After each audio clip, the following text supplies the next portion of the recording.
ایک دن کا واقعہ ہے۔ مولانا جلال الدین رومی اپنے مدرسے میں شاگردوں کو درس دے رہے تھے۔ ان کے سامنے کتابوں کے ڈھیر لگے تھے اور شاگرد خاموشی سے علم کے موتی سمیٹ رہے تھے۔ اسی دوران درویشانہ لباس میں ایک اجنبی بزرگ وہاں سے گزرے۔ یہ تھے حضرت شاہ شمس تبریز۔ ان کے چہرے پر نور اور آنکھوں میں ایسی گہرائی تھی کہ دیکھنے والا ٹھہر جاتا۔ شمس تبریز کچھ دیر رومی کو پڑھاتے ہوئے دیکھتے رہے، پھر مسکرا کر بولے، مولانا، یہ جو علم آپ دے رہے ہیں، کیا یہ آپ کو خدا تک پہنچا چکا ہے؟ مولانا رومی نے کہا، یہ علم تو دین کی راہ دکھاتا ہے۔ شمس تبریز نے فرمایا، پھر آئیے، میں آپ کو وہ راہ دکھاؤں جہاں علم عشق میں ڈھل جاتا ہے۔ یہ کہہ کر انہوں نے مولانا کی ساری کتابیں اٹھائیں اور دریا میں پھینک دیں۔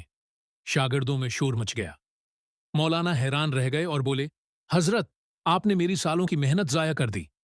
شاہ شمس تبریز نے مسکرا کر دریا کی طرف ہاتھ بڑھایا اور کتابیں خشک اور محفوظ حالت میں باہر نکال لائے۔ پھر فرمایا، ہما ہست کہ تو نمی دانی، یہ وہی حقیقت ہے جسے تو نہیں جانتا۔ یہ جملہ مولانا رومی کے دل میں گونج اٹھا۔ اس دن کے بعد ان کی زندگی بدل گئی۔ ظاہری علم کے استاد سے وہ باطنی علم کے طالب بن گئے۔ ان کا دل عشق الہی کی آگ میں جل اٹھا۔